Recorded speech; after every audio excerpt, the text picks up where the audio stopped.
नहीं थी कनेक्ट हो जाए। तो जो मैं बात कह रहा था, कल में लोगों ने चर्चा की थी विषय पर, कल की चर्चा पर किसी को कोई परेशानी है पहले तो बताए, किसी को कोई परेशानी? तो अगर सबको समझ में आ गई थी बात और सबको ये बात पता है कि ऐसे ऐसे काम होगा, मैंने कल आपको बताया था कि एक रिसर्च पेपर कैसे लिखना है, ठीक है ना? तो मेरा ये असाइनमेंट है।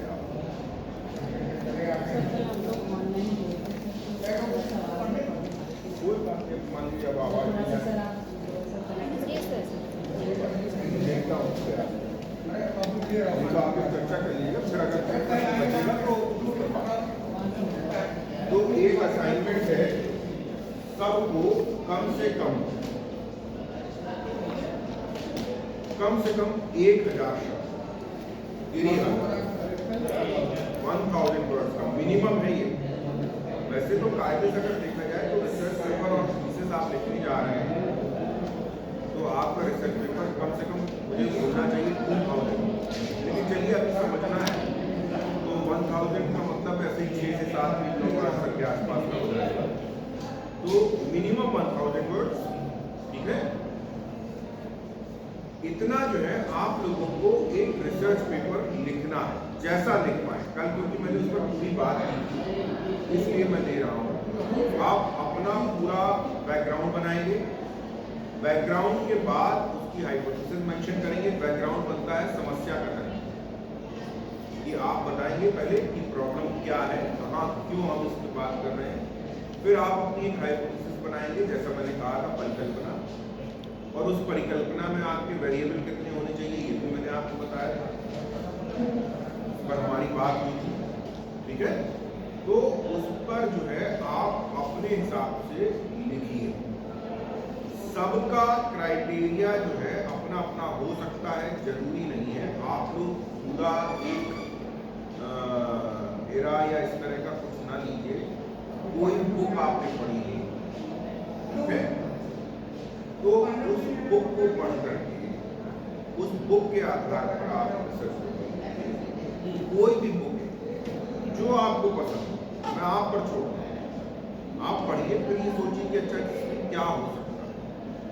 उस बुक के बेस पे सिर्फ मुझे बताइए, मैं उस बुक के बेस पर देखूँ। मान लीजिए गोदान आपने देखा, कल मैंने गोदान की चर्चा की, तो अगर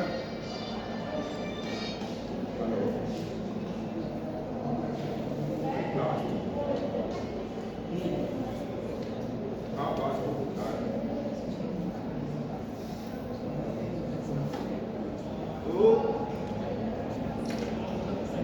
आप लोग जैसे मानिए गोदान है, तो गोदान पे कोई भी एक विषय उठा लीजिए जो आपको लगता है, आप अपने हिसाब से। अभी इस पे कोई नंबर नहीं, लेकिन मैं पर्सनली सबका असाइनमेंट देखूंगा। हाँ, बात कहाँ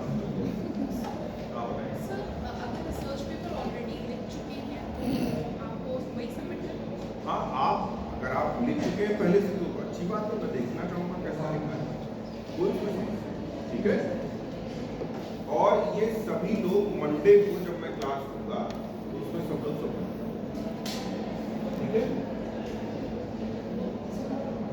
क्या नाम है? विषय बताइए।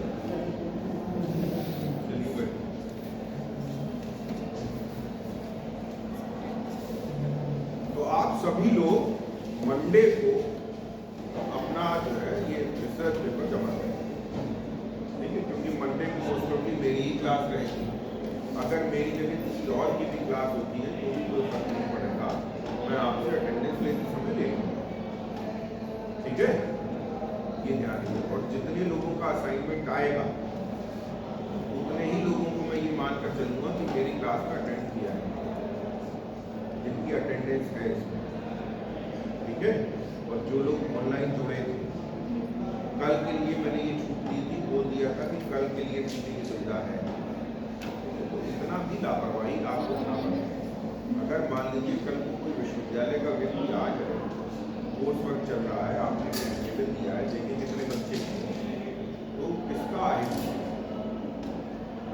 तो क्या नुकसान होने वाला है? जैसे आप कोई नुकसान होने वाला, नुकसान किसका होगा? आप लोगों का होगा ना। अगर इतना लापरवाही करते हैं तो ये ठीक नहीं। थोड़ा जिम्मेदार बनिए, बड़े हो गए हैं आप लोग और चीज़ों को समझ रहे हैं, इसलिए थोड़ा जिम्मेदारी से काम करिए। जो व्यक्ति पेपर पर जितना मजबूत होता है, ध्यान रखिए वो व्यक्ति उतना ही आत्मविश्वासी ना। आपको जीवन में कहीं किसी के पास जाके हाथ फैलाना है, ना किसी से जो है कुछ कहना है। आप मजबूत रहेंगे, ठीक है ना? तो अपने आप को मजबूत करिए। हिम्मत करिए कि आप किसी दूसरे की दया पे आश्रित हो जाएंगे। दूसरा जब आप पे दया दिखाए तो आपकी पीएचडी पूरी होगी, ठीक है ना? तो ये कतई मतलब मेरी आगे बढ़े हम लोग। मैंने आपसे कहा था कि मैं आपसे जो है लिटरेरी रिसर्च के बारे में बात करूँ। अपनी बात जहाँ तक आज पहुँच जाएगी उसके आगे हम लोग कल शुरू करेंगे, नहीं तो नेक्स्ट वीक शुरू करेंगे, क्योंकि आज का समय अपना अटेंडेंस के कारण बहुत खराब हो गया। करीब मुझे लग रहा है हम लोगों ने 40 मिनट खराब किया, ठीक है? तो थोड़ा सा मुझको नाराजगी भी रही और क्योंकि उम्र का प्रभाव भी है। आप लोग बराबर 142 कल भी बताया था मैंने आप लोग जो है कि शर्ट पर कौन लगा के अपनी गिन के देखेंगे, वही वही विचार से होगा, ठीक है? तो जो है इस वजह से जो है मुझे लगा कि व्यवस्था है। तो हम लोगों ने कल ही जो मुझे विषय शुरू करना था वो शुरू करना था लिटरेरी रिसर्च का। अब देखिए, एक ध्यान रखिएगा, आपको सबसे पहले तो ये पता होना चाहिए कि अगर आप जो है साहित्य की समीक्षा या लिटरेरी रिसर्च करने जाने वाले हैं तो उसके लिए आप पहले समझिए कि क्या क्या मुख्य रूप से 3 पार्ट आपके पास है। एक पार्ट रहता है जो कि आपका प्योर लिटरेचर, इसको हम अगर कहें तो pure literary research. Pure literary research आपकी बेस होती है पूरी तरह से कि आप कोई भी लिटरेचर का एक एरिया ले लीजिए, चाहे आप पोइट्री ले लीजिए, गद्य ले लीजिए, प्रोज, चाहे आप डायरी ले लीजिए, चाहे रिपोर्टाज ले लीजिए, चाहे जो है आप दूसरा कोई भी निबंध, आलोचना, कुछ भी, जितने भी हमारे लिटरेचर के फॉर्म हो सकते हैं, किसी भी फॉर्म को अगर आप लेते हैं तो वो जो फॉर्म है वो प्योर लिटरेरी रिसर्च के एरिया में है, ठीक है? चाहे प्रोज हो चाहे पोइट्री, उसको लेकर के हालांकि जो अलग अलग लोगों का मानना है, कुछ लोग कह देते हैं कि नहीं हम इसमें दोनों को शामिल करेंगे, कुछ लोग कहते हैं हम नहीं शामिल करेंगे, लेकिन हम मानकर चल रहे हैं कि एक तो प्योर लिटरेरी रिसर्च है, शुद्ध साहित्यिक अनुसंधान, जिसमें हम पूरी तरह से बेस्ड रहेंगे जो हमारा लिटरेरी वर्क है उसके ऊपर, ठीक? हम उसी को देखेंगे कि हम भाई ठीक है क्या करना है, ठीक? जैसे आपने देखा, मान लीजिए कल हम लोग चर्चा कर रहे थे, कल हम लोग चर्चा कर रहे थे जैसे कि कालिदास की प्रकृति चेतना बात हो रही थी ना इस पर, या मान लीजिए जो है और कोई इस तरह का आप ले लीजिए, श्रृंगार रस ले लीजिए, कुछ भी ले लीजिए, XYZ, ठीक? तो ये जो शुद्ध साहित्यिक अन्वेषण है उसके अंतर्गत ये चीजें हैं। मैंने कल आपको एक चीज बताई थी और वहां से शुरू की थी कि अगर हमें किसी कवि को पढ़ना है तो उसमें क्या क्या चीजें देखनी चाहिए। तो मैंने आपको 5 चीजें बताई थी। वो 5 चीजों के अलावा अगर आप देखें तो जितना भी लिटरेचर है हमारा, साहित्य 2 शब्दों के आसपास घूमता है, ठीक है? अब वो नहीं है तो मैं बना देता, चलिए मंडे को हम लोग इसका मैंने कह दिया मैडम से, तो मंडे को जहाँ तक इसका प्रबंध हो जाएगा। देखिए, साहित्य जो है वो 2 शब्दों के आसपास घूमता है। पहला वर्ड जो है वो है संवेदना, दूसरा है आपका शिल्प। संवेदना और शिल्प क्या है? संवेदना मतलब जो मैसेज दिया जा रहा है, जो भी मैसेज हम जो भी कहना चाहें, जो भी हमारी टीम है, ठीक है, तो वो हमारा कहलाएगा कि हमने जो है क्या किया कि इस तरह से अपना जो है वर्णन किया और उसमें कोशिश करके ये प्रयास किया कि उसका मैसेज खोजने की कोशिश की। मान लीजिए कि कोई भी कवि आपने उठाया और उस कवि को लेकर के आपने ये विचार किया कि हाँ भाई ठीक है, हम इसमें जो है देखेंगे कि इसमें जो है इसकी नारी चेतना कैसी है, इसकी राजनीतिक चेतना कैसी है, ये जो है समाज को किस तरह से लेता है, मतलब जो भी है पॉलिटिकल सोशल जो भी इश्यूज हम लेंगे वो हमारे संवेदना के अंतर्गत आएंगे। जैसे अगर आप देख लीजिए, मान लीजिए कबीर, तो कबीर को जब हम पढ़ते हैं, मुझे लगता है इंग्लिश वाले लोग भी कबीर के साथ आएंगे, कबीर के साथ फेमिलियर है, इंग्लिश के लोग जानते होंगे कबीर। अब कबीर को आप पढ़ रहे हैं तो कबीर की संवेदना क्या हुई? कबीर की संवेदना हुई दर्शन, जो उनकी फिलॉसफी, दूसरा हुआ रहस्यवाद, ठीक, तीसरा हुआ उनकी भक्ति भावना, चौथा हुआ जो है उनका समाज सुधार, यही तो हुआ। तो ये चारों जो है, ये जितनी भी बात हो रही है वो कबीर की संवेदना का है। लेकिन जैसे ही हम स्ट्रक्चर पर आते हैं, शिल्प पर आते हैं, तो स्ट्रक्चर जो है उसके अंतर्गत, जैसे हिंदी में जब आप पढ़ते हैं तो भाषा, रस, छंद, अलंकार, जैसे इंग्लिश में जब आप पढ़ते हैं तो स्टैंजा है, वर्स है, रिदम है, तो ये हो जाता है शिल्प का पार्ट, ठीक है। तो जितना भी लिटरेचर है वो इन दो शब्दों के आसपास ही घूमता है, संवेदना और शिल्प। तो जो प्योर लिटरेरी रिसर्च होती है वो इन्हीं दोनों बिंदुओं के आसपास घूमती है। हम या तो संवेदना का पक्ष देखते हैं और या फिर शिल्प का पक्ष। क्लियर? यहां तक की बात। दूसरी जो रिसर्च होती है वो आपकी होती है विचार वाली, थॉट, कॉन्सेप्ट पे बेस्ड, जिसको कहते हैं शास्त्र परक साहित्यिक विश्लेषण या अनुसंधान, ठीक। जो शास्त्र परक है, यहाँ इथोलॉजी बेसिकली बोलते हैं इसको इंग्लिश में, लेकिन आप ये मान के चलिए कि ये रिसर्च है जब आप किसी कॉन्सेप्ट को, किसी विचार को लेकर के अपनी कोई रिसर्च करते हैं। मान लीजिए आपकी जो रिसर्च है वो मार्क्सवाद पे हो रही है, ठीक है, तो आप मार्क्सवाद के क्या थॉट्स हैं, जैसे मैंने कल आपको बताया था, मैं वही उदाहरण उठा रहा हूँ जो कल मैंने दिए थे, जैसे आपको जोड़ने में थोड़ा सुविधा है, ठीक है।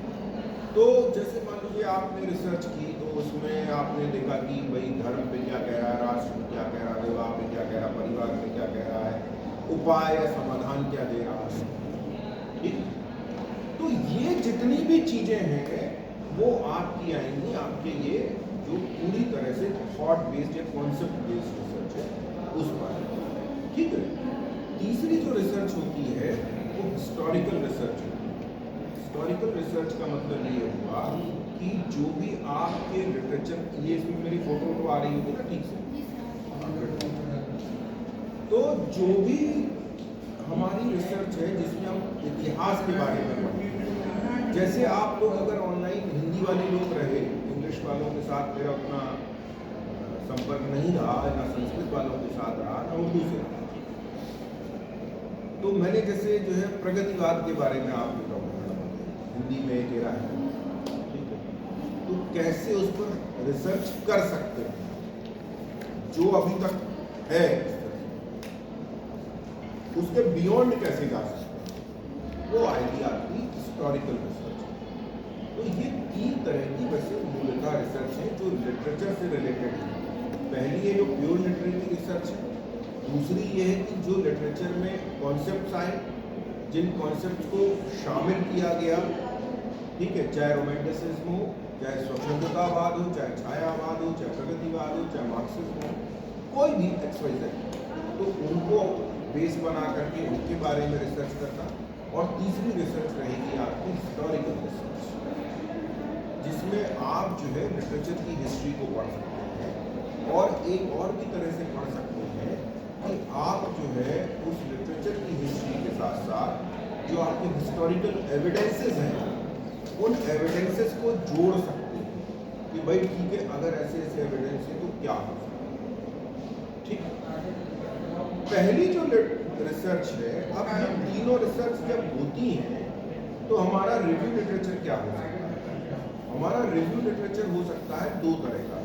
एक तो वो है जो लिखा हुआ रिटन डॉक्यूमेंट्स, दूसरा हमारा रिसर्च का एरिया हो सकता है जो ओरल है, या जिसको हिंदी में कह देते हैं लोक साहित्य, या इंग्लिश में जहाँ तक फोक लिटरेचर। तो इस तरह का जो साहित्य है कि भाई कहीं पे किसी एरिया में जो है उसका प्रयोग हो रहा है, किसी बोली में प्रयोग हो रहा है, हमने उसको भी एक आधार बनाया कि मान लीजिए कि अगर एक उदाहरण के तौर पर हम लोग लें तो आप ये देखेंगे कि एक बड़ा आला उदल बुंदेलखंड से किसी संबंध है, कोई बुंदेलखंड से जुड़ा किसी का बुंदेलखंड, तो कोई दूसरा उदाहरण ले लेते हैं, ठीक है। तो अगर दूसरा उदाहरण लेंगे तो कोई भी एक उदाहरण आपने ले लिया, मान लीजिए कि राम ले लिया, अब राम ले लिए, एक तो रामचरितमानस लिखा हुआ है, तो उस पर तो प्योर लिटरेरी रिसर्च हो गई आपकी, ठीक। फिर एक दूसरी रिसर्च जो है वो इस पे हो सकती है कि राम मतलब क्या,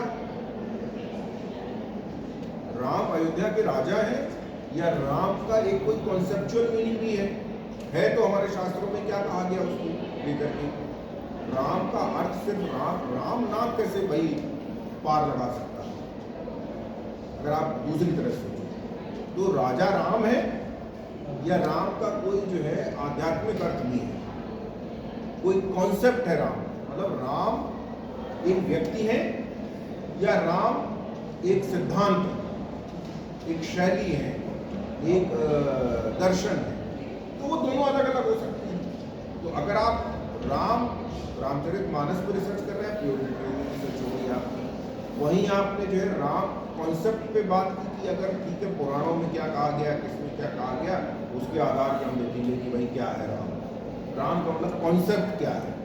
जैसे कृष्ण है, ठीक, तो कृष्ण एक तो वो है राधा वाले, ठीक है ना, लेकिन जब आप शास्त्रों में जाएंगे तो कृष्ण आपको 13-14 मिलते हैं, पुराणों में जब जाएंगे अलग अलग समय पे, तो कौन से वाले कृष्ण? तो कृष्ण एक फिलॉसफी है या कृष्ण एक व्यक्ति है? तो व्यक्ति के संबंध में जब रिसर्च होगी, जब व्यक्ति के संबंध में रिसर्च होगी, आज तो मैं किसी को लेट कमर भी नहीं कह सकता कि मैंने क्लास जल्दी शुरू की, इसलिए आज ये सब बचे। आज जो है जीवनदान मिला हुआ है, हाँ मैंने ही बदलवाया था, मुझे थोड़ा काम। अभी आप देखिएगा 11:30 के बाद फोन आने लगा, लेकिन मैं 12 बजे जाऊँगा आपको बताने। कॉन्सेप्ट कम से कम एक कॉन्सेप्ट पूरा करूँ। तो राम व्यक्ति है तो हमने रामचरितमानस के आधार पर दी, राम कॉन्सेप्ट है तो हमने देखा कि भाई शास्त्रों में क्या हो, ये हमारी एक रिसर्च है, ठीक। लेकिन राम की यात्रा कहाँ से की उस पर भी शोध हुआ है, राम किस किस रास्ते से गए, क्या क्या एविडेंसेस हैं, वो आपकी हिस्टोरिकल रिसर्च कर आप राम को। मेरा ख्याल है आप लोगों को समझ में आया होगा। अब देखिए, जब आप कोई भी लिटरेरी रिसर्च करने जाते हैं तो आप उसमें ये ध्यान रखिएगा, मैं रिव्यू लिटरेचर की बात कर रहा था, तो जब आप रिव्यू लिटरेचर की तरफ जाते हैं तो आप दोनों तरह का ले सकते हैं। आप जब रिसर्च करने जाएंगे तो आप अपना आधार जो है वो फोक लिटरेचर को भी बना सकते हैं, आप अपना आधार रिटन डॉक्यूमेंट्स को भी बना सकते हैं, दोनों तरह कर सकते हैं। मैं जो है आपको लोक साहित्य में किस प्रकार से रिसर्च हो सकती है फोक लिटरेचर में, उसमें भी बात करूँगा, ठीक है। उसका एक अलग सेशन रखूँगा, उस पर बात करूँगा कि कई सारे एरियाज हैं रिसर्च के, तो उन पर हो सकते हैं। अब पहला जो है, जो प्योर लिटरेरी रिसर्च है, उसके 5 कौन कौन से हैं? एक तो होता है रिसर्च ऑफ प्लॉट, मतलब वस्तु अनुसंधान, दूसरा होता है रिसर्च ऑफ थॉट्स या आइडियाज, भाव अनुसंधान या थीम भी कह सकते हैं। तीसरा होता है विचार अनुसंधान, रिसर्च ऑफ थॉट या कॉन्सेप्ट, ठीक है। चौथा होता है कला अनुसंधान, रिसर्च ऑफ स्ट्रक्चर। फिर पांचवा होता है भाषा अनुसंधान, रिसर्च ऑफ लैंग्वेज, ठीक है। तो आज हम लोग पहले पे बात करते हैं, रिसर्च ऑफ प्लॉट्स। बहुत रोचक विषय है, सबसे ज्यादा रोचक विषय अगर कोई है तो यही है, और इसको मैं कोशिश करूंगा कि कुछ इस तरह से जोड़ने की कि आपको भी आनंद आए, ठीक है। तो फिल्में सब लोग देखते हो, कितने लोग देखते हैं? कोई ना देखता हो वो हाथ उठाए, तो जो फिल्म नहीं देखता, आज तक मैंने अपने जीवन में एक भी मूवी नहीं देखी, कोई ऐसा नहीं। हाँ, किसने? मैंने तो बहुत नहीं।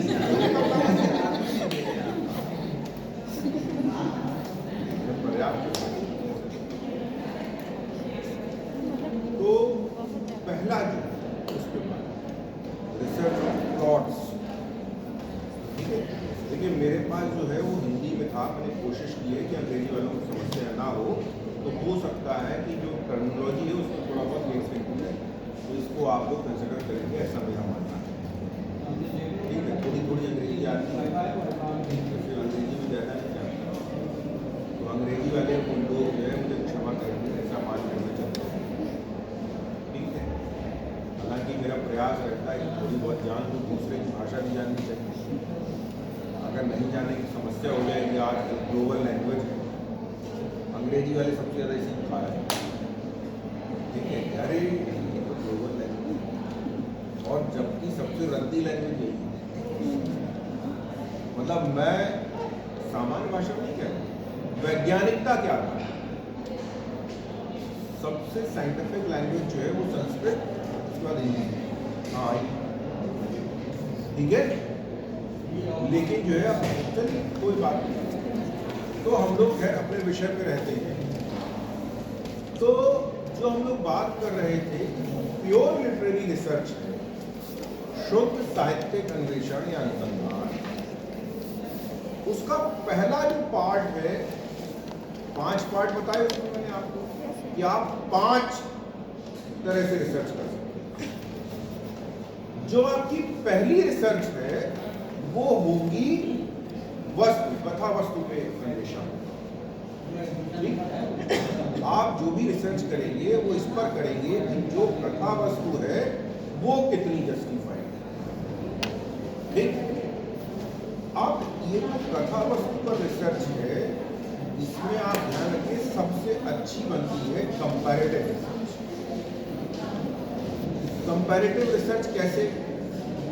जैसे मैं आप लोगों में से जो भी चाहे इस विषय को अपने गाइड के साथ मिल करके रिसर्च के ये ले सकता है जो मैं बता रहा हूँ, और एक साथ कई इराज मतलब अलग अलग ग्रुप्स में बांट के भी इस पर रिसर्च हो सकता है।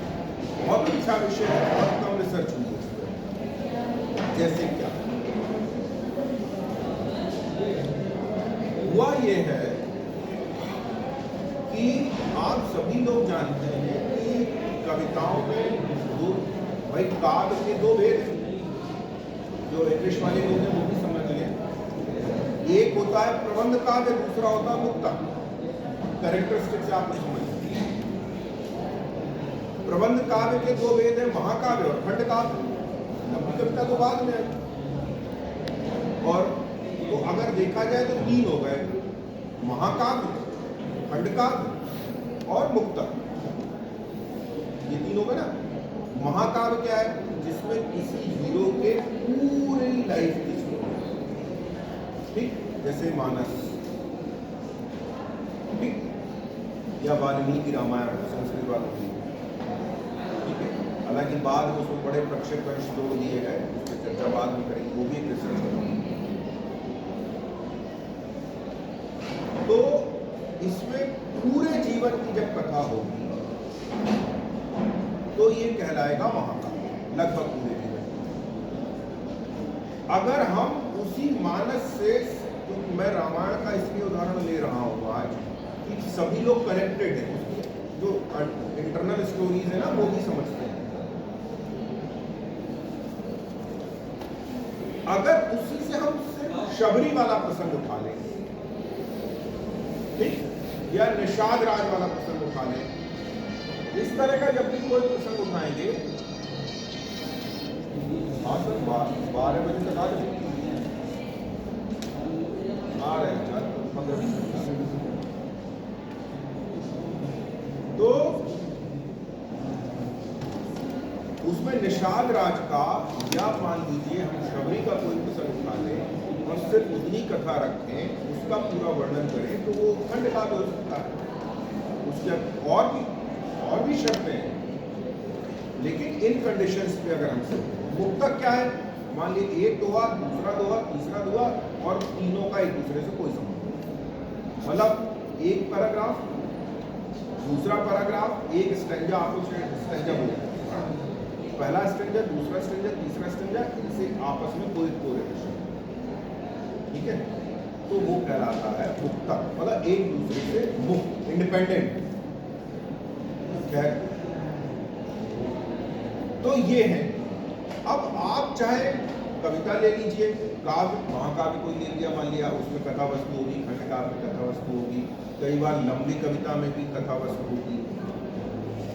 आप जो है, या कोई नॉवेल ले लिया आपने, कोई ड्रामा ले लिया, कुछ भी ले लिया, उसमें एक कहानी होती है ना। अब कहानी पे आपको रिसर्च करनी है। आपने सोचा कि मैं सिर्फ और सिर्फ चाहता हूं कि मैं स्टोरी पर रिसर्च करूं, तो प्योर लिटरेरी रिसर्च में इस पर एक बहुत अच्छी रिसर्च हो सकती है, और वो रिसर्च हो सकती है फिल्मों को लेकर के और मूल ग्रंथों को लेकर। मेरा कहने का मतलब आप, बहुत सी ऐसी फिल्में हैं जो किसी न किसी बुक को लेकर के बनाई गई है, ठीक।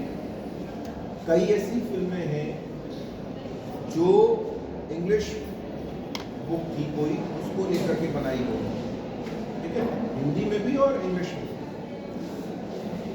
कई ऐसी फिल्में हैं जो हिंदी के ग्रंथों पर बनी, मान लीजिए जैसे पद्मावत पे भी आई थी,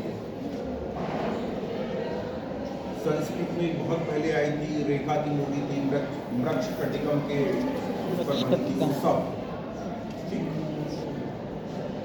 उर्दू की तो अनगिनत कहानियों पर बन चुकी है। आबिद सिद्दीकी को पहले, मतलब बहुत इतना ज्यादा, शशि कपूर की बहुत सारी फिल्में हैं जो आबिद सिद्दीकी के उपन्यास पर।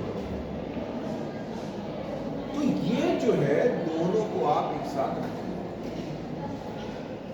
अब आपकी रिसर्च क्या होगी?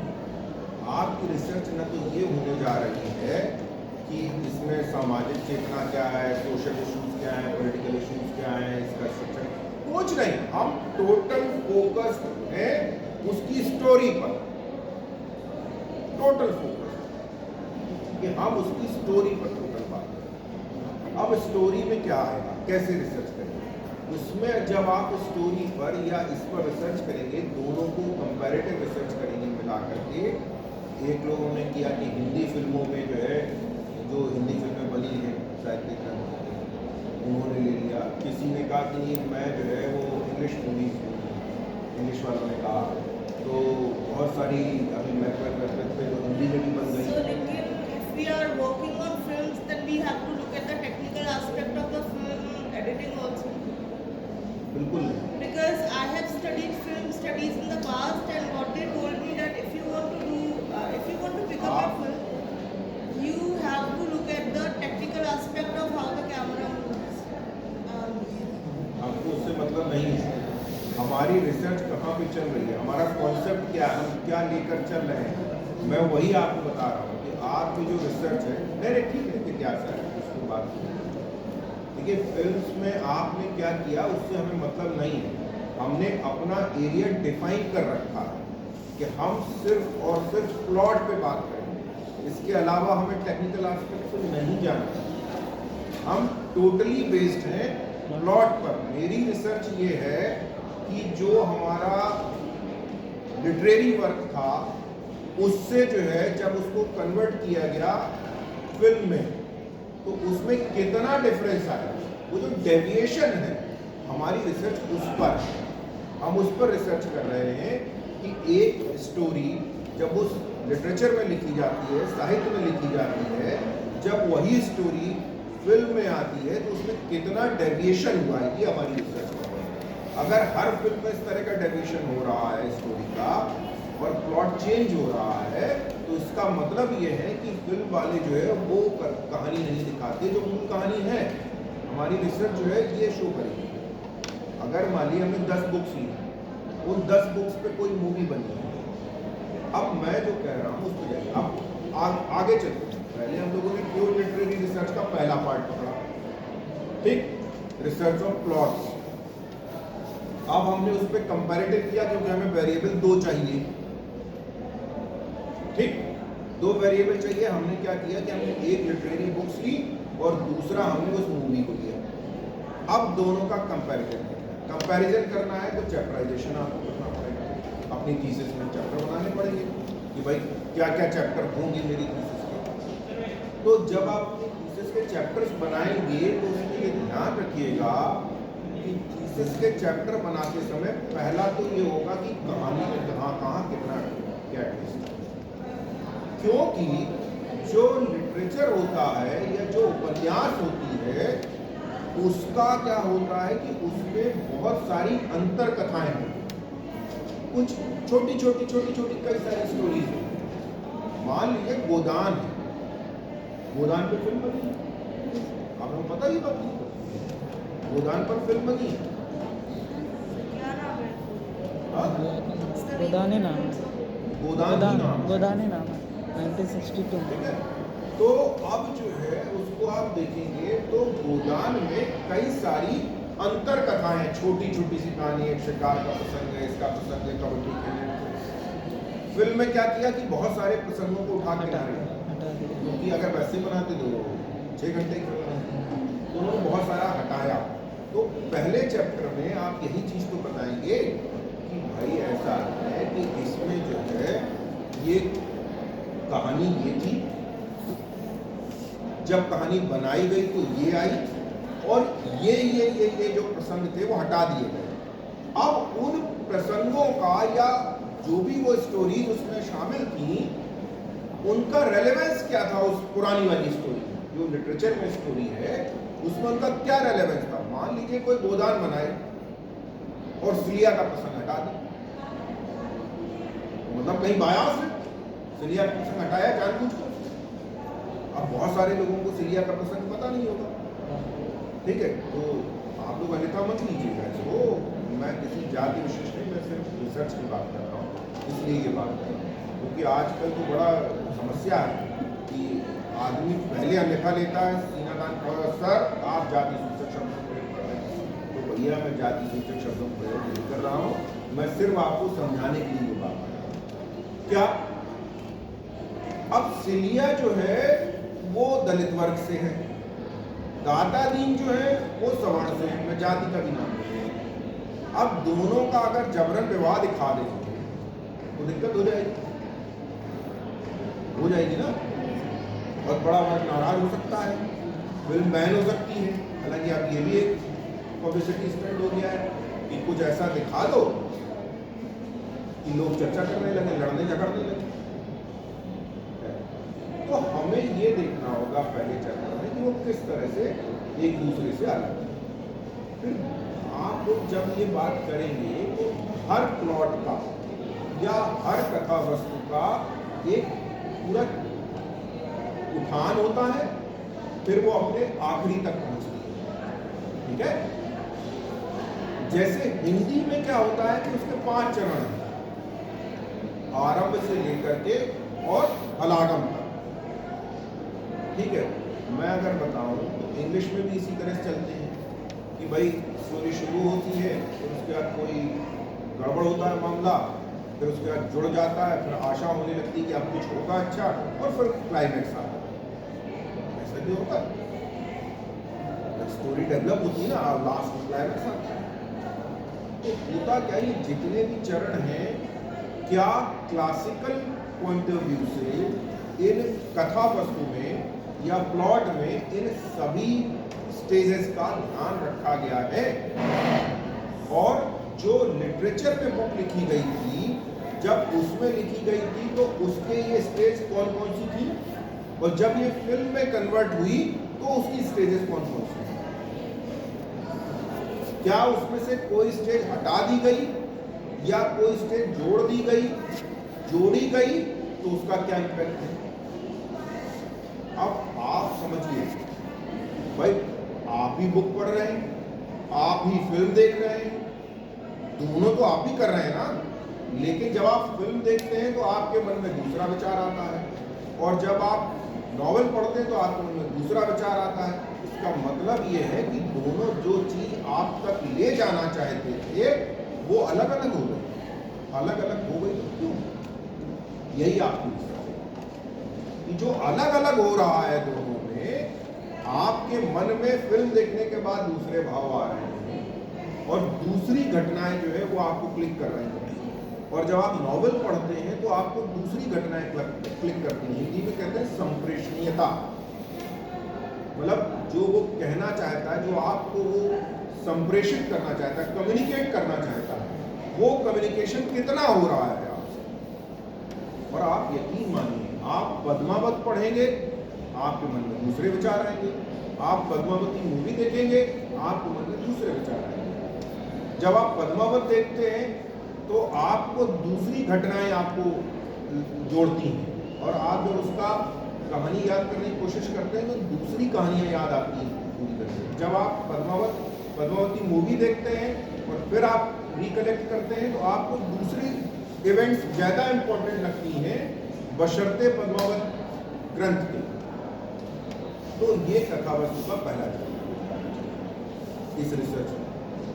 दूसरा चैप्टर जो बनेगा वो बनेगा कि आपके जो पात्र हैं, जो कैरेक्टर्स हैं, उन पे क्या बनेगा।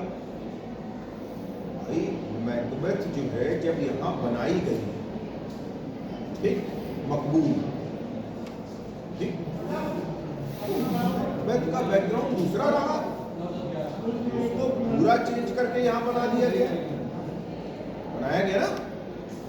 तो अगर मैकबेथ का बैकग्राउंड दूसरा था, उसको पूरी तरह से चेंज कर दिया गया, तो जितने कैरेक्टर्स हैं, जितने पात्र हैं, कहीं ना कहीं उनका क्लास भी चेंज हो गया हो। मतलब ये है कि हो सकता है कि मैकबेथ में जो दिखाया गया हो कि ये अपर क्लास का कैरेक्टर है, ये या ये उस वर्ग विशेष का प्रतिनिधित्व करता है, वो हो सकता है कि ना हो, चेंज हो गया हो। हम साथ साथ मूवी जो है साथ आपने देखी हो, शायद ही देखी हो, तो वो मुझे लगता है कि रामायण में बनी है। उसमें उधर कुबड़ी वो करते हैं, इधर इसकी सहेलियाँ इसको भड़काती हैं। तो यहाँ पे कुबड़ी जो थी वो शायद लोअर क्लास। आप ये तो इमेजिनेशन कर रहे हैं। नहीं सर, आप नहीं, मैं आपकी बात मान गया, आप जो कह रहे हैं वो आपकी बात ठीक है। वो पर्टिकुलर एक एपिसोड आपको पूरा दिखेगा रामायण का। मैं आपकी बात ये सहमत हूँ, ये नहीं कह रहा हूँ कि आप गलत कह रहे हैं, लेकिन हमारी जब रिसर्च होती है तो हम उसी पर रिसर्च करेंगे जो मूवी क्लेम करती है कि मैं इस पर हूँ। हम अपने मन से नहीं कर सकते। सर उसमें तो 2 मूवीज बनी है, नदिया के पार और देखिए, हम इमेजिनेशन को लेकर के नहीं चलेंगे, हम उसी मूवी को क्लेम करेंगे जिस मूवी में ये क्लेम किया गया हो आधारित कि ये मूवी इस नॉवेल को लेकर के या इस राइटर के इस वाली बुक को लेकर के बनाई गई है। जो क्लेम करेगा, जी सर, जो क्लेम नहीं कर रहा, ठीक है, उसको हम रिसर्च में नहीं रखेंगे। ये ध्यान रखें कि उस मैंने वो नॉवेल पढ़ी थी, इसकी कहानी तो उससे मिलती जुलती नहीं होगा, है मिलना जुलना कुछ नहीं। कंफर्म। अगर उसने अपने टाइटल में या जो भी उसका वो चलता है शुरुआती दौर में जो भी उसका टेक्निकल टर्म हो, montage. उसमें उसने क्लेम किया है कि this is based on such and such. जैसे तीसरी वो आपकी रिसर्च का पार्ट होगा, जो बात मैं कह रहा हूँ। उन्होंने Sir, मेरे मन में एक question हाँ। था. Right now we were talking about film techniques. हम फिल्म टेक्निक But की I बात नहीं have a कर रहे हैं। question, sir. I have a question. Sir, let me just put up my question. Sir, you said that firstly you read a book and then you watch a film. But then sometimes the film can also go into the flashback at the beginning and then just articulate at some point. तो कुछ फिल्में sir flashback से भी शुरू होती है, कुछ फिल्में मीडिया अरेस्ट से भी शुरू हो सकती है. So sir, because my point is that if we are working on films, so books and camera are two different entities, and we really need to look into the. पहले तो आप अपने दिमाग से इस चीज को हटा दीजिए कि हम फिल्म्स पे बात करें।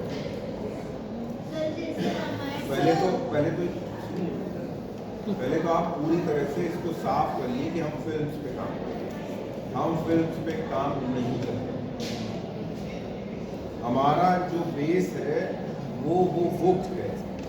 हम ये देखना चाहते हैं कि जो मैसेज वो बुक दे रही थी, क्या फिल्म भी वही मैसेज दे रही है या उससे उसका कुछ डेविएशन, कुछ विचलन है उसका, वो उससे बियॉन्ड जाके या उससे कम दे रही है। हमारा आधार फिल्म। और फिर दूसरी चीज़, आप लेट आई, सुनिए मेरी बात। हम लोगों ने बात, पहले मेरी बात, आप लेट आई। हम लोग जो बात कर रहे हैं वो प्योर लिटरेरी रिसर्च के पहले पार्ट पे कर रहे हैं, जिसमें हम लोग सिर्फ और सिर्फ बात कर रहे हैं प्लॉट की, कथा वस्तु की। हम और किसी टेक्निकल एस्पेक्ट पे नहीं जा रहे। तो इसलिए मेरी बात सुनिए, आपकी भी जो भी समस्या है उस पर हम लोग बात करेंगे, ठीक है? तो आप कल जब क्लास शुरू होगा तभी सारे प्रश्न लिख लीजिए, हम उस पर बात करेंगे। यहाँ अभी थोड़ी देर रुक जाइए, मैं इस बात को पूरा कर लेता हूँ। कल आपके सारे प्रश्नों का उत्तर दूंगा, एक ही प्रश्न नहीं छोड़ूंगा, ये मेरा प्रॉमिस, ठीक? क्योंकि हम लोग आप कनेक्ट नहीं हो रहे हैं। मैं फिल्म की बात ही नहीं, मैंने एक उदाहरण लिया है कि कैसे प्लॉट पे रिसर्च की जाती है। अब जब आप प्लॉट पे रिसर्च करेंगे तो आपका दूसरा चैप्टर जो होना चाहिए या दूसरी चीज जो आपको देखनी चाहिए वो कैरेक्टर्स देखने चाहिए। एक कैरेक्टर होता है, जैसे क्या है कि नॉवेल में दिखाया गया उसको बहुत गरीब, लेकिन अब पता चला कि कोई फिल्म बनी, उस कैरेक्टर को एकदम चेंज कर दिया वो कैरेक्टर जो है एकदम मतलब ठीक ठाक, इतना बढ़िया संपन्न है और अच्छी नौकरी कर रहा है। नौकरी ये गरीब भी कर रहा था, लेकिन ये रोजमर्रा के जीवन से ही त्रस्त था, इसको रोटी दाल की समस्या थी और उसकी समस्या बता दी, बिजनेस की समस्या से प्रेरित है, उसमें मतलब दुखी है। आजकल प्लॉट चेंज हो रहे हैं ना, आजकल गरीब की तो कोई कहानी नहीं देखता है। साइकिल से जाने वाली कहानी कौन देख रहा है? आज तो मर्सिडीज और इससे नीचे कोई उतरे तो हीरो ही नहीं है। हीरो तो सर्वगुण संपन्न और उच्च वर्ग का ही व्यक्ति हो सकता है। आप देखिए ना, आप धीरे धीरे गौर करिए, जो मैं आप लोगों को बता रहा हूँ, आप एक बहुत छोटी सी मैं आपको बात बता रहा हूँ, इसको आप गौर करेंगे तो बहुत आपको समझ में आएगी। देखिए हम लोग घूम के, वो कहा जाता है हिस्ट्री रिपीट्स इटसेल्फ, इतिहास जो है वो अपने आप को दोहराता है। आप देखिए हिंदी साहित्य पर सबसे बड़ा जो आरोप लगा, वो आरोप ये लगा कि जितना महाकाव्य है या जितना भी हिंदी का पुराना साहित्य है, उसमें सब में जो है उच्च वर्ग का संपन्न व्यक्ति ही नायक होता है या राजा ही नायक होता है। ये सबसे बड़ा आरोप लगा। और ये आरोप लगाने के बाद फिर आम आदमी, हिंदी में आम आदमी की बात होगी, आम आदमी की बात होगी, आम आदमी की बात होगी, ये चिल्लाया जाने लगा। चिल्लाया गया, ठीक? आप अब जितने भी सीरियल बन रहे हैं, जितनी भी फिल्में बन रही हैं, एक बता दीजिए जिसमें हीरो गरीब होता है, झोपड़ी में रहता है। एक बताइए, कोई एक फिल्म बताइए। सर फलानी फिल्म आई थी, उसमें हीरो जो है वो झोपड़ी में रहता था, वो पैदल जाता था, फटे पुराने कपड़े। अब माउंटेन मैन का नाम है।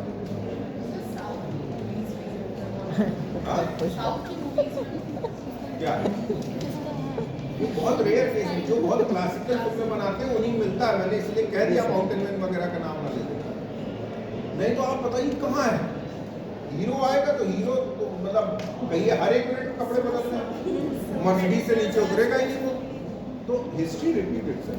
अब क्या हुआ, अब चेंज हुआ सिने। अब हम हमारी जो रिसर्च, हम अपनी बात पे आते हैं, हमारी क्या रिसर्च, भाई एक कोई बुक है, हम दूसरा चैप्टर कैरेक्टर्स पे बना रहे हैं, उस बुक में उसके जो कैरेक्टर, हर कैरेक्टर का एक रोल होता है, एक भूमिका होती है, चाहे वो नॉवेल हो, चाहे वो ड्रामा हो, और चाहे वो मूवी हो।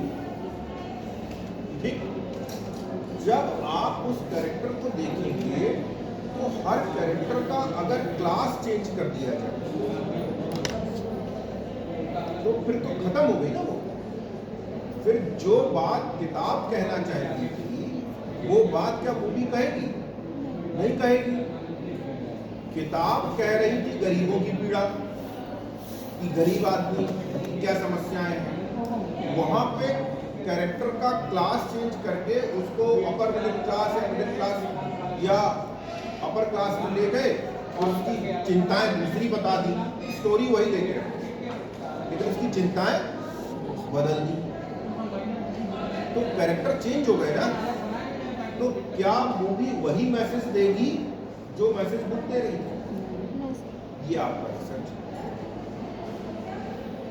प्लॉट पे बेस में बात कर रहा हूं, सिर्फ प्लॉट और कुछ नहीं। और हम लोग किसी दूसरी चीज पे बात नहीं करेंगे, सिर्फ प्लॉट पे बात करेंगे। प्लॉट कहाँ चेंज हो रहा है, और अगर चेंज हो रहा है तो क्या वो वही मैसेज दे रहा है जो बुक देना चाहती थी? ये हमारी रिसर्च का ठीक। और ये एक एग्जाम्पल है, प्लॉट की रिसर्च बहुत तरह से हो सकती है, वो भी मैं बताऊंगा। अभी तो हम इस पे बात करें स्पष्ट, इसमें कहीं कोई किसी को कंफ्यूजन हो बताइए।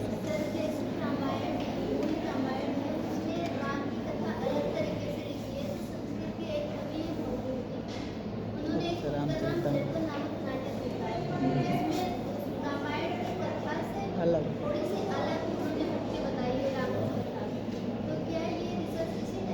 बिल्कुल हो सकती है। आप अगर कथा वस्तु पे रिसर्च करेंगे, पहला पार्ट है ना ये हमारा प्योर लिटरेरी रिसर्च का, ये फर्स्ट पार्ट है हमारा कि हम सिर्फ और सिर्फ प्लॉट पे बात करेंगे, कथा वस्तु पे।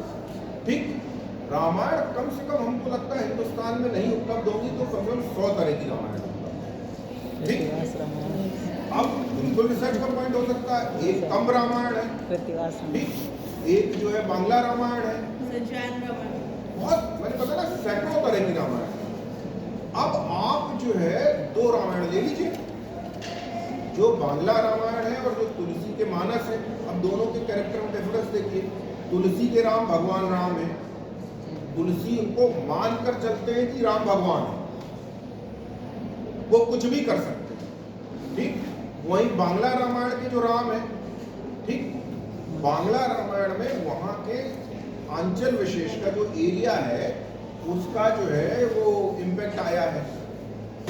जो इम्पैक्ट आया है उसके कारण शक्ति महत्वपूर्ण हो गई है, राम गॉड हो गए हैं, राम एक मनुष्य है। वो मनुष्य इस स्तर के हैं कि राम रोते हैं और ऐसे वैसे नहीं रोते हैं, रेत में लोट लोट के रोते हैं, इतना व्याकुल है। क्या तुलसी के राम कहीं रोए? वही मेरा कहना है। तो वो जो आप करेंगे, मैंने फिल्म में एक एग्जाम्पल ली जिससे सब लोग कनेक्ट हो। आप इसको एक ही स्टोरी अगर 2 राइटर, 2 अलग अलग इरा के राइटर लिख रहे हैं, आप उनका भी कंपैरिजन कर सकते हैं और सिर्फ कथा वस्तु के आधार पर कर सकते हैं कि जब तुलसी ने रामायण लिखी उस समय क्या परिस्थितियां थी और तुलसी ने वो रामायण लिखी तो क्यों लिखी। भाई तुलसी के लिखने का एक कारण ये भी हो सकता है कि भाई उस समय जो है मुस्लिम शासन था और तुलसी को लगा होगा कि अगर हम राम को कमजोर दिखा देंगे तो समाज कमजोर हो जाएगा, तो हम राम को ताकतवर दिखाएंगे, मतलब राम कुछ भी कर सकते हैं, ठीक है ना। और निराला मिक्सचर थे, निराला मिक्सचर थे, इसीलिए निराला ये दिखाते हैं कि देखो राम कमजोर नहीं है। क्यों नहीं कमजोर है? क्योंकि राम के साथ तो हनुमान है। वो उठे, अभी लो, अभी मैं सबको निपटा कर खत्म करता हूँ, मामला ही खत्म। एक राम किशन की पूजा एक कविता है, उसमें जो है राम बैठे हैं तो राम दुखी हैं, उनकी आंखों से आंसू गिर जाता है।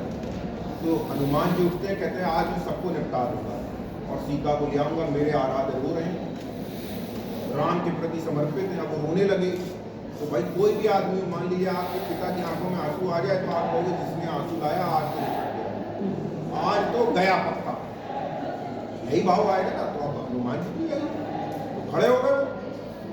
तो निराला बीच के हैं, बांग्ला का भी प्रभाव है और रामायण का भी प्रभाव है।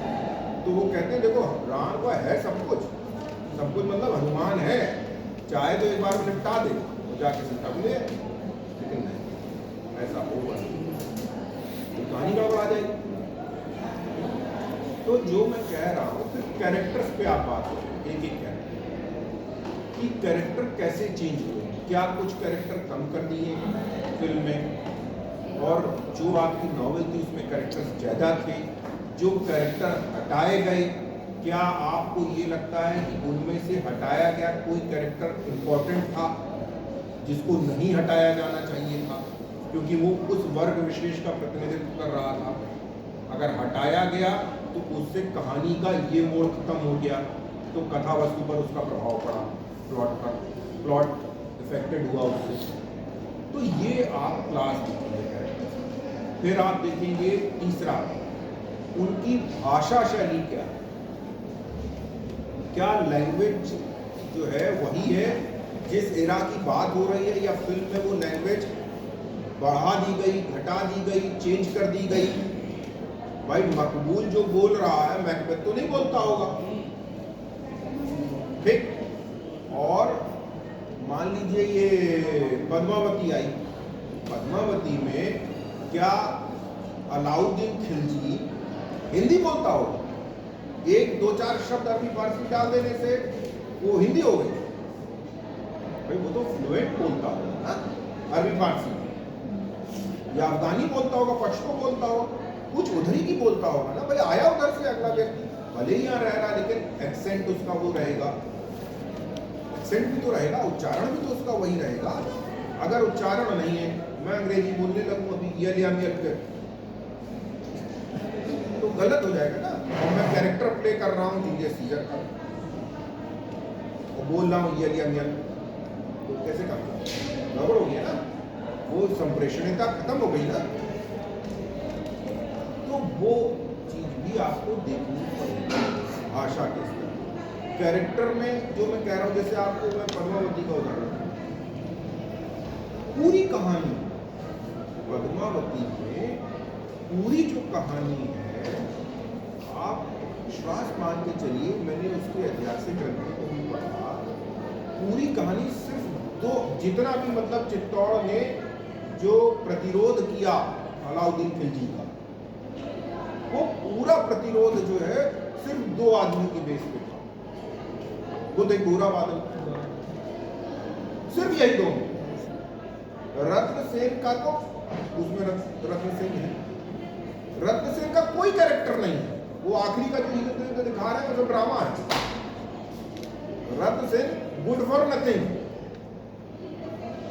सारा जितना भी प्रतिरोध दिखाया चित्तौड़ ने, पूरा प्रतिरोध जो है वो गोरा बादल का, सारा कहानी गायब है। गोरा बादल एक मुश्किल से 5 मिनट के लिए आते हैं, मर जाते हैं। वो तो क्योंकि ये कहा जाता है, ये कहावत फेमस है कि जो है वो गोरा जो था वो उसका जब गर्दन भी कट गई तो उसके धड़ में जो है उससे मार दिया कई लोगों को। तो वो अतिशयोक्ति होती है, मारता वारता कोई नहीं, ठीक है। वो एक मोमेंटम में तलवार चली होगी, गर्दन कट गई होगी तो एक आध मर गया होगा, तो उसको कवियों ने ऐसे बना दिया कि जैसे धड़ी लड़ता रहा 10-20-25 मिनट तक, 5 तो वो सेंसलेस बात है। कविता में अतिशयोक्ति होती है, हाइपरबोल जिसको कहते हैं। हाँ सिमिलरली जो महाराणा प्रताप का घोड़े वाला प्रसंग चेतक। हाँ उसमें भी हम यही मान सकते हैं कि वो अतिशयोक्ति का होता है। नहीं, घोड़े वाले प्रसंग में आप अतिशयोक्ति नहीं मान सकते। आपने महाराणा प्रताप का कभी वो देखा है भाला? जी ढाल देखी है? जी भाला कितने किलो का है? बहुत बड़ा है। बाकी बात छोड़िए।